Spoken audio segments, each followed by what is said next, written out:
The Cool Bean.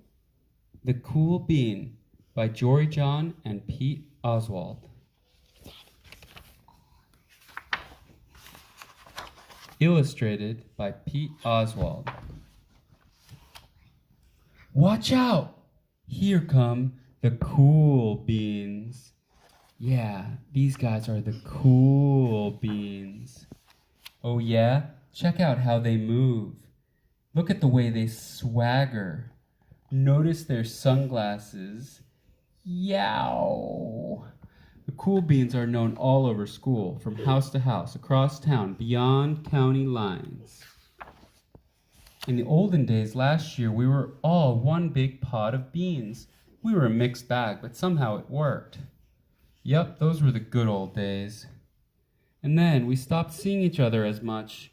That's just how it is sometimes. You spend less time together, even though you're not totally sure why. I watched as the beans I knew so well, the beans from my own pod, became the cool beans. Oh, they were so cool. One of them could play the guitar cool. One of them could draw the best superheroes cool. One of them could jump higher than any other bean I've ever known cool. And me, well, I mostly stayed the same. Sure, I made some small changes. I wore sunglasses, but they were too big. I slicked my hair back, but it was too slick. I strutted around, ow, and I swaggered, oof. I was still picked last for everything, and my clothes never seemed to fit. I snorted when I laughed. I walked into stuff. Thwump. I was an uncool bean for sure. And I started thinking of myself as just a common bean with no special skills, and I couldn't compete, so I didn't even try. I'd never be a cool bean. It seemed like there were only two types of beans in the world. There were the cool beans and the beans like me. The days blended together. I lived my life and things were just okay. I took tests and ate lunches and mostly kept to myself.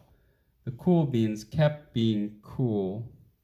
I mean, sure, I miss them a bit, but it's not like I was going to say anything.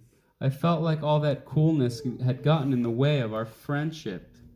And that's how it went. Until one day, I was in the cafeteria and I dropped my lunch on my loafers. Oh no, not again. But then something sort of miraculous happened. Out of nowhere, one of the cool beans helped me clean it up. He didn't even say anything. He just gave me a nod, and that was it.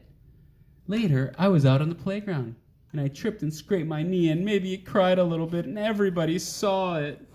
Another one of the cool beans came to my side, and without a word, he dusted me off. That afternoon, I was sitting in class. I wasn't even paying attention, really. I didn't notice, but our teacher had called on me, and everybody stared. I sat there in silence, and nobody said anything. And then, just everybody laughed at me. That was it. After today, I was officially a has-been. But then one of the cool beans stood up and came over to me, and everybody watched. She leaned in close and whispered, "Hey, the teacher asked you to read from page 32. And she gave me a quick wink and went back to her seat. It was a small gesture for sure, but it also was everything. I walked home with a goofy smile on my face. I smiled all the way through dinner. And that day made all the difference. It gave me a shred of confidence, and that shred of confidence helped me grow. Somebody had my back, or a few somebodies. After that, I started to hang out with the cool beans again. How have you been? Get it? How have you been? Not all the time, but sometimes. at lunch, after school, and even on the weekends. Throughout all of this, I realized that it's not about how you look or any of the other silly stuff. It's just about a wink or a nod or a smile at just the right moment. It's just about dusting somebody off, helping them up again, and pointing them in the right direction. You need a hand? Yes, please. Now that's cool. The end.